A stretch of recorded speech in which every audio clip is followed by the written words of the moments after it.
Good morning, members of Parliament, support staff, radio listeners, TV viewers, those following via social media, and members of the media. Welcome to the continuation of public meeting number 11 of the parliamentary year 2024-2025 for today, Monday, December 15th, 2025. I would like to give a special welcome to the Honorable Minister of Finance, Ms. Marinka Gums, and her support staff.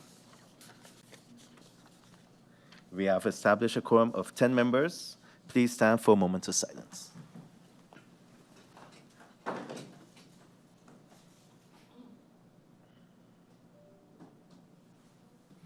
Thank you.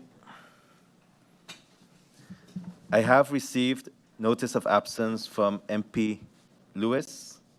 I have received a notice of lateness from MP Kotai and MP Peterson. Does any other member of Parliament have any notifications? I see MP La Cruz. MP La Cruz, you have the floor. A blessed morning, Mr. Chairman, Khifir, Honorable Minister, and her support staff, my fellow colleagues. I'd like to send out condolences to the Arundel family on their passing of Roland Arundel, his children, his wife Alice. We are here with you. Strength during these difficult times on behalf of myself, my family, and the United People's faction and team. Thank you, Mr. Chairman. Thank you, MP. I see MP Doran would like the floor. MP Doran, you have the floor. Good morning, one and all. Thank you, Mr. Chairman. I would like to give a notice of lateness for MP York.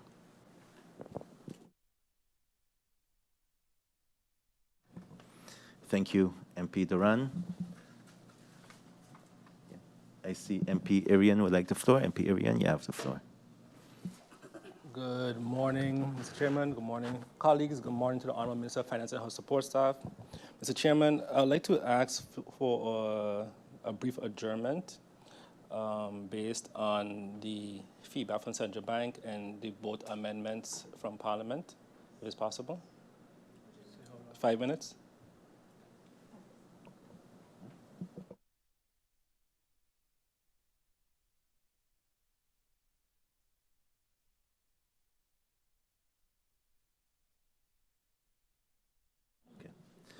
MP Arian, what I would like to do is just have the clarification part, and then we'll do a brief adjournment to be able to address that concern. Yeah? So that way we can at least get the meeting going. Thank you, MPs, for your notifications. On behalf of Parliament, I also want to extend sincere condolences to the Arundel family and also to the family of Ms. Eileen Haley, who passed away from mental health. I think she definitely was an icon when it comes to mental health on this island, and I think her impact will hopefully live forever and a continuation of her vision for mental health on this island. Having said that, I would like to go over to the agenda point for this meeting, the draft national ordinance containing rules regarding a basic payment account for consumers. National Ordinance Basic Payment Account, Parliamentary Year 2023-2024, 174 on the IS 292-2023-2024, dated the 20th of December 2023. Parliament received the draft National Ordinance containing rules regarding a basic payment account for consumers on December 20th, 2023. A Central Committee meeting was held on January 4th, 2024, on the subject matter in which the members of Parliament posed their questions on the draft national ordinance. The government answered this report with the questions posed with a so-called note following the final report, which was received by Parliament on February 27, 2025.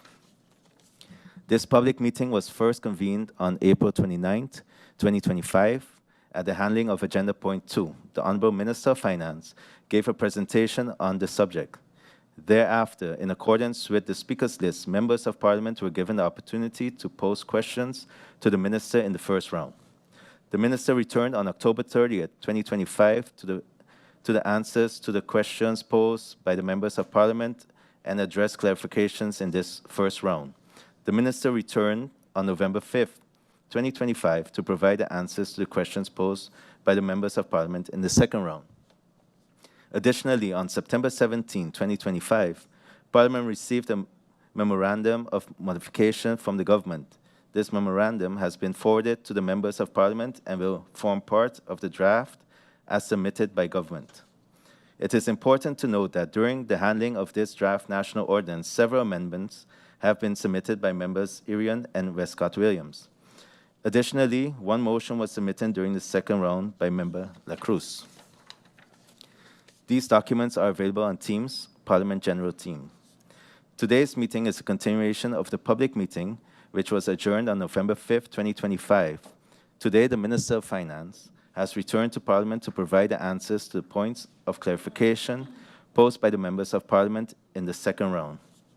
At this time, I would like to give the floor to the Minister of Finance, Ms. Marinka Gums, to answer the points of clarification posed by the members of Parliament in the second round. Honourable Minister, you have the floor.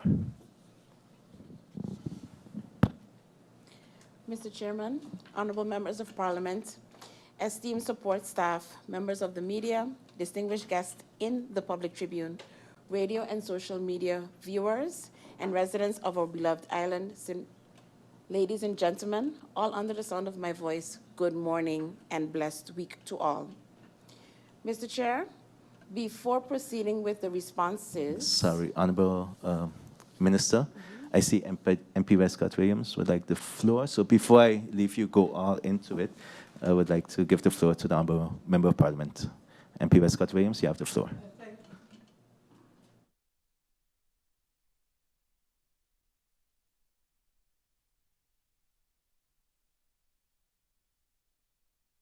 Yes, thank you. Thank you so much, Mr. Chairman, and a good morning to yourself, our Secretariat members, and my colleagues. A good morning to the Minister and her support staff. Thank you, Mr. Chairman. Mr. Chairman, I had missed your response to the member who requested a short adjournment. I had missed the response in terms of when that would be. And because if it is to be after the minister's clarification, and just for clarification, Mr. Chairman, consider this a point of proposal, actually.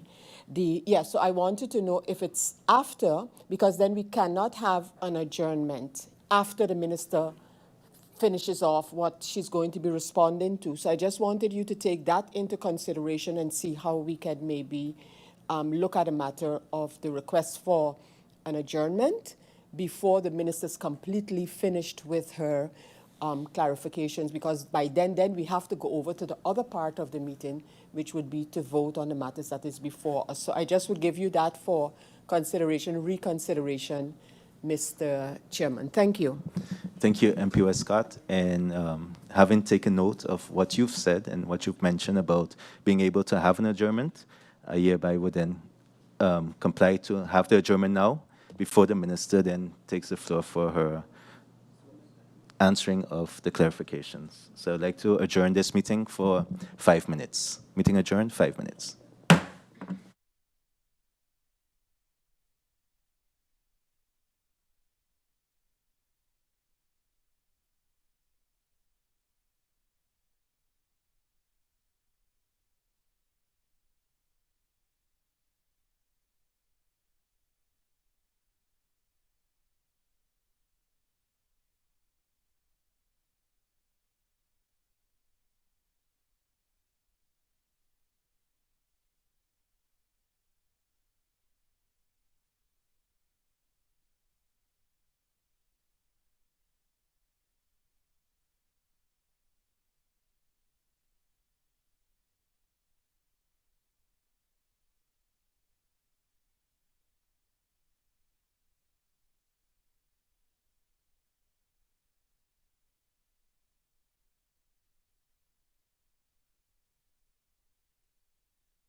Known to the members. Oh, good morning, yes. Good morning to the honorable members of parliament and our esteemed guests here today, the honorable Minister of Finance and your support staff. Seeing what we're looking at right now is the finalization reviewing of the amendments that are supposed to come in. So to be able to finalize, we're just going to adjourn for another 10 minutes to make sure everything is clear and there's no misunderstanding. So meeting adjourned for 10 minutes.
Good afternoon and welcome back.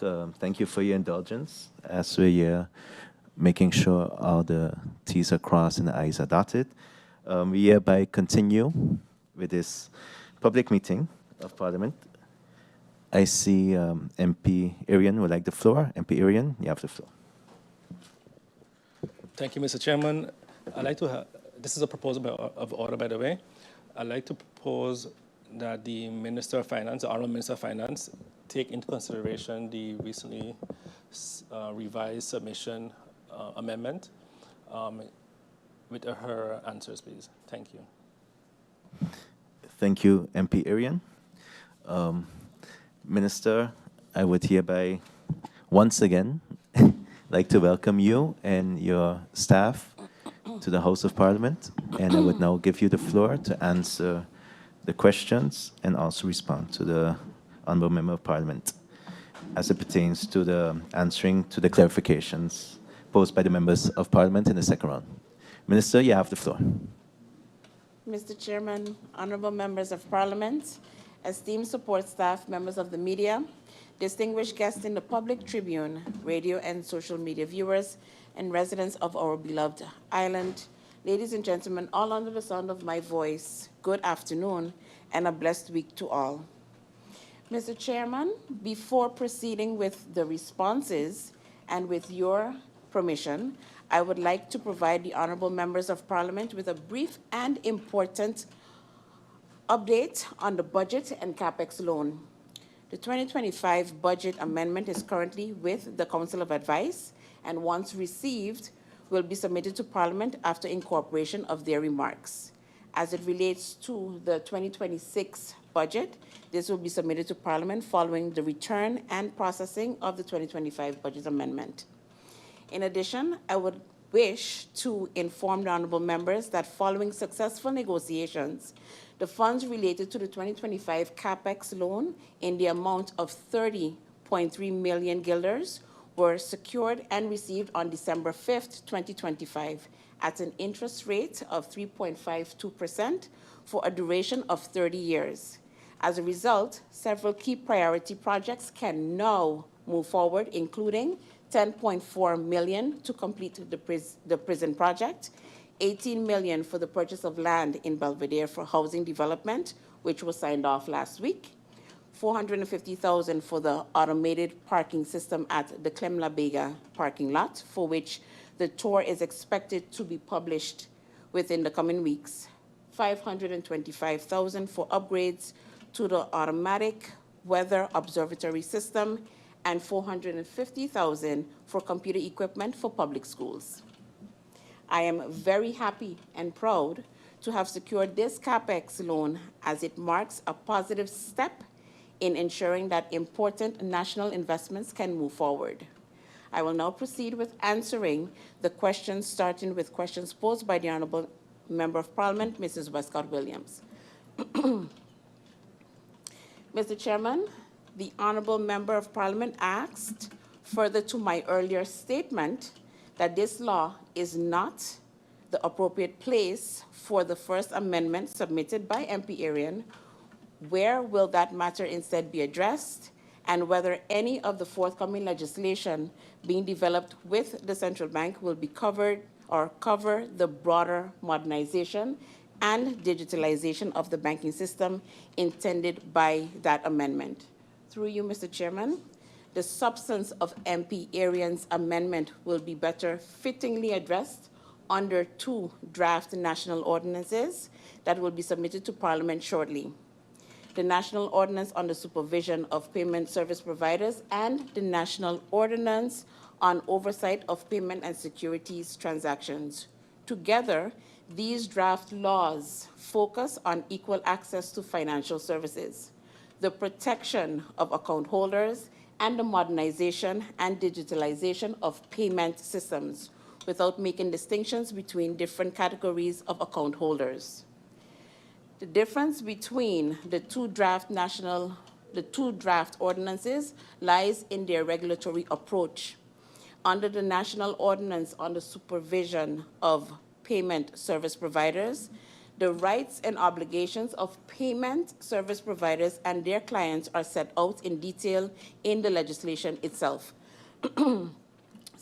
Under the National Ordinance on Oversight of Payment and Securities Transactions, these matters are further regulated by the central bank through ordinances, following consultation with representative organizations and subject to approval by the Minister of Finance.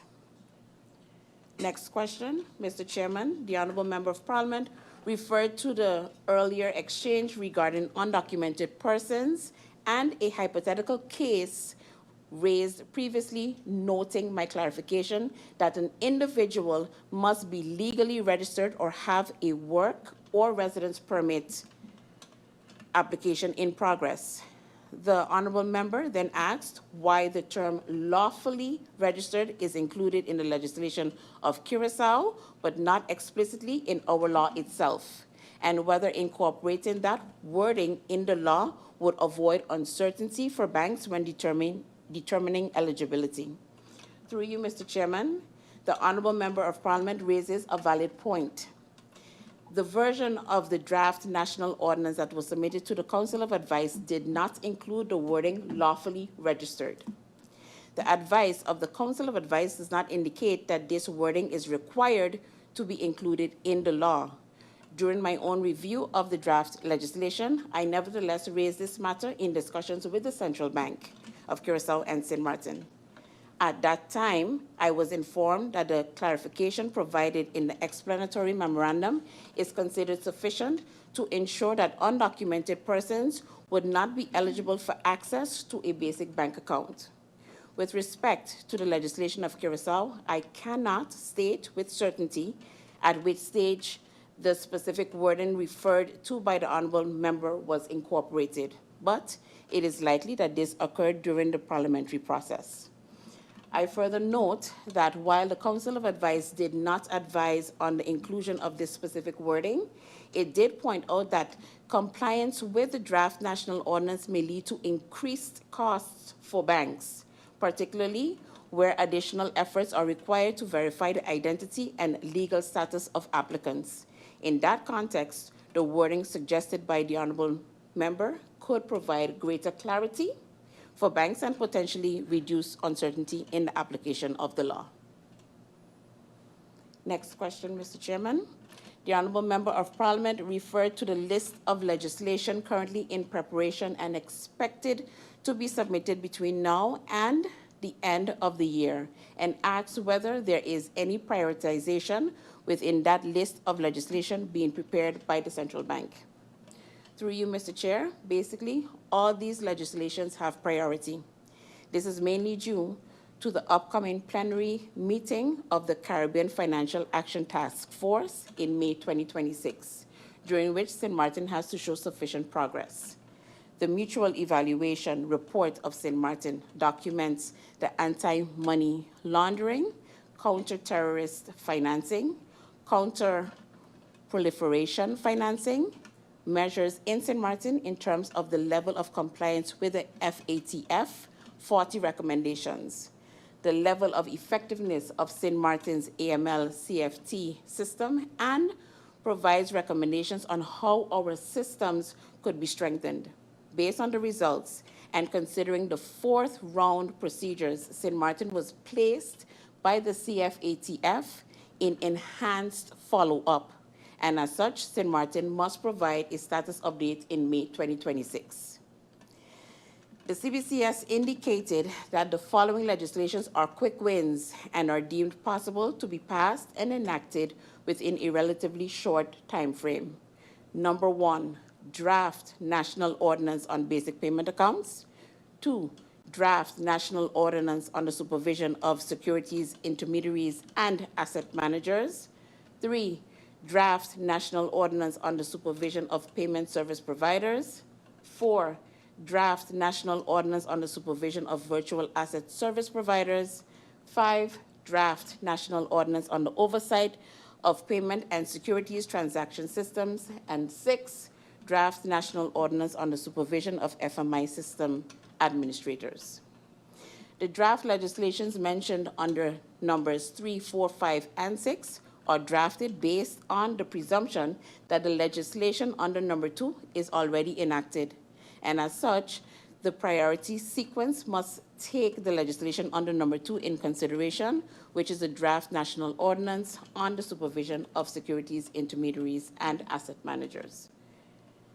Next question. Mr. Chairman, the Honorable Member of Parliament further requested that in addition to a list of topics for discussion arising from this law, an indicative timeline be provided for the anticipated consultations with the Banking Association, the Central Bank, and any other relevant stakeholder. Through you, Mr. Chair, discussions with the Banking Association are planned for the first quarter of 2026. These discussions are intended to cover, among others, the various topics raised by the Honourable Members of Parliament, including access to banking for businesses that are currently unable to open accounts, transaction fees, mortgage guarantee fund, the availability of loans for pensioners, cash withdrawals limits at ATMs, and the further expansion of digital banking services across all bank accounts. I now move on to questions posed by MP Arian. Mr. Chairman, the Honourable Member of Parliament referred to the earlier comments and questions raised, noting that the amendments submitted were intended to address the concerns expressed by the Central Bank and to remove uncertainty in the legislation. The Honourable Member explained that 2 versions of the amendment were submitted, one excluding certain elements and one encompassing all points, and requested that time be taken for the Minister to review and verify these amendments. Through you, Mr. Chair, I thank the Honourable Member for the proposed amendment. On November 20th, 2025, 1 month ago, detailed feedback on the amendment submitted by MP Arian received from the CBCS was formally provided to Parliament with the intention of giving sufficient time for review and, if deemed necessary, make further adjustments. In summary, the feedback indicated that several proposed amendments refer to incorrect articles, that certain definitions and protections are already included in the draft law or in amendments previously submitted, and that some additions were considered unnecessary as they are already inherent in the legal framework. It was also advised that certain matters of a technical nature are better regulated through subordinate legislation to ensure flexibility. However, specific elements raised in the amendment, such as non-distinction, timely denial, written determination, and reporting obligations, were acknowledged as substantive points that can be included within this law. Finally, with respect to digital banking services, it was clarified that while the objective is supported, this matter is more appropriately addressed in the forthcoming national ordinance on the supervision of payment service providers, which is currently in the legislative process. For these reasons, it is recommended not to include this amendment previously proposed by the Honourable MP in its entirety, as the purpose of the National Ordinance Basic Payment Account is to promote financial inclusion by ensuring access to basic financial services for persons who are currently unable to open a regular bank account. However, it appears that 2 revised amendments were submitted today, one incorporating the matters supported by the Central Bank, and another that continues to include the aspect of digitalization. In light of this, I would suggest, after completing the clarification of the questions, to allow some time to review both amendments. Next question, Mr. Chairman. The Honourable Member of Parliament referred back to the draft legislations that will be submitted and requested further clarity on the specific points raised in the amendment brought forward, seeking assurance as to which of these points are reflected in the current draft laws, in which legislation they will be addressed, and to avoid any uncertainty as to their eventual inclusion.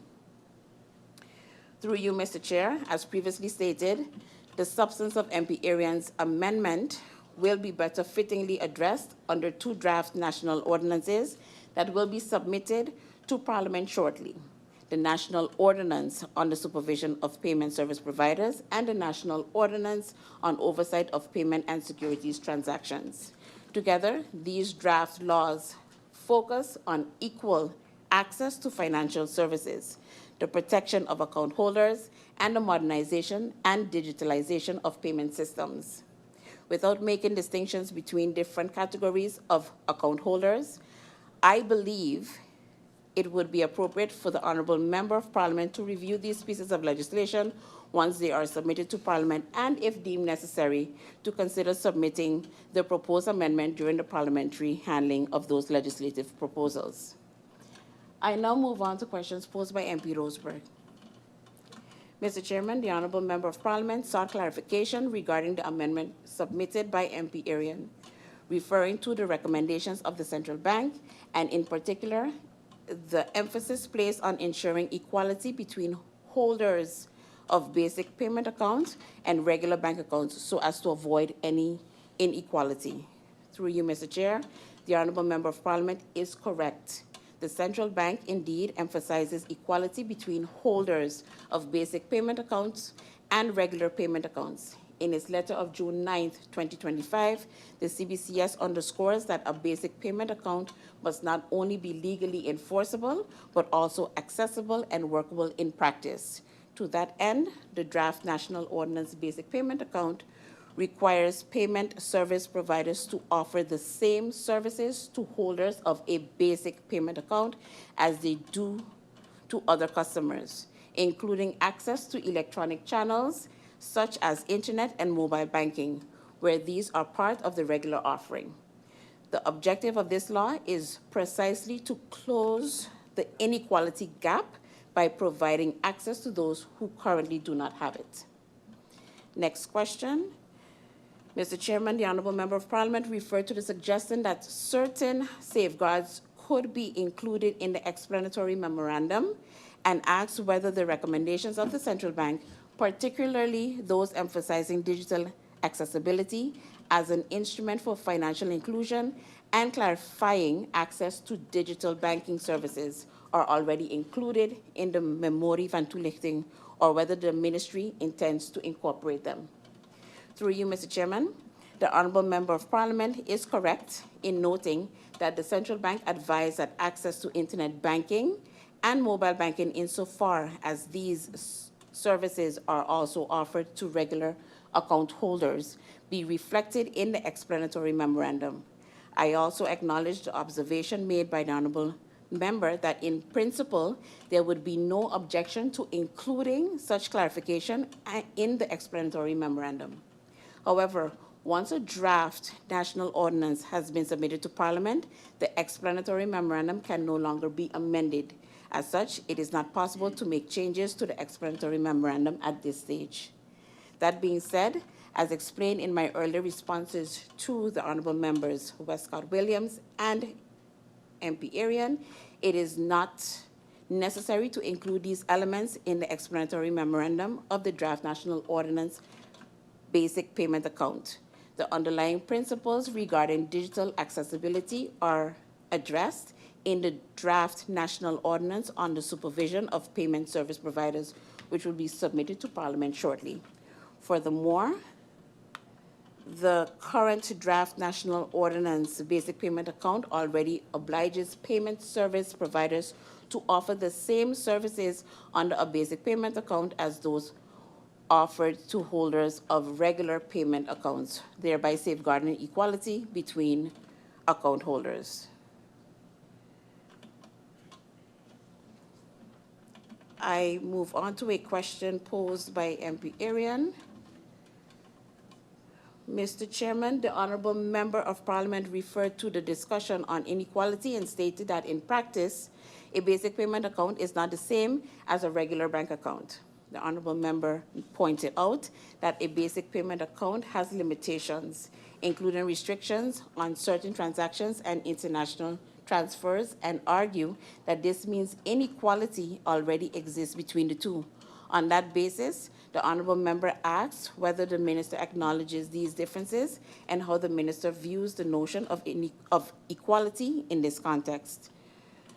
Through you, Mr. Chair, it is indeed a fact that a basic payment account is not the same as a regular payment account. And this distinction has been clearly presented to Parliament If both accounts were identical, there would be no need for separate legislation. The purpose of this legislation is to promote financial inclusion by enabling persons who would otherwise be excluded to participate in the financial system. From that perspective, the introduction of the basic payment account enhances equality as it provides access where none previously existed. I move on to a question by MP Roseberg. Mr. Chairman, the Honourable Member of Parliament expressed some confusion following the previous statements by the Honourable MP Arian and asked for clarification on the issue of inequality. The Honourable Member noted that the legislation was introduced because under the current situation, not everyone is able to access a bank account, and asked the Minister to explain the existing inequality and how the adoption of this legislation is intended to address the gap and improve equality. Through you, Mr. Chair, the Honourable Member of Parliament is correct. The basic payment account is intended for a segment of the population that for various reasons currently does not have access to a bank account. While the central bank has previously engaged in discussions with the banking sector to facilitate access through a basic payment account, it was ultimately considered necessary both in St. Martin and in Curacao to introduce legislation to formally create this access and ensure inclusion in the financial payment system. From that perspective, this legislation indeed serves to reduce existing inequality by enabling broader participation in the financial system. This brings me, Mr. Chair, to the end of the questions and answers raised by the members of Parliament, and I look forward to any additional questions or remarks. Thank you. Thank you, Honourable Minister. And also going back to the statement that you've made to be able to review the just recently submitted amendment from MP Arian. I'd like to hear about, and also seeing that we're dealing with a draft national ordinance and the importance of it, and also seeing to allow all parties the opportunity to review it to make sure that this is ironed out whatever needs to be. I hereby adjourn. Please note that this does not mean that it's the end of the deliberation. So I'll adjourn the meeting to allow the minister, and we'll see if it's feasible to come back today, or at least based on the schedule, as soon as possible. Yeah, meeting.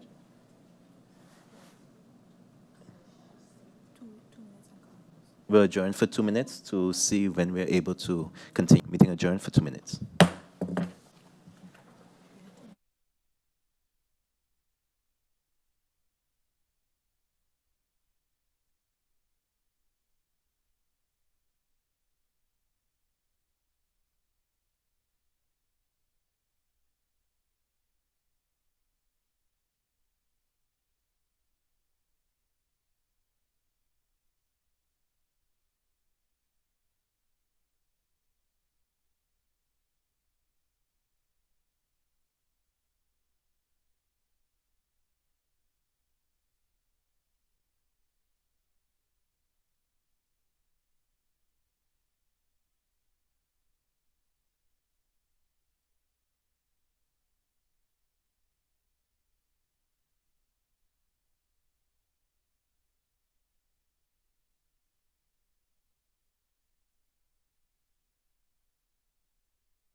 Good afternoon. After brief deliberation and also taking into consideration that we have a 1 o'clock question hour, the minister will return from 2 o'clock. So the meeting is adjourned until 2 p.m.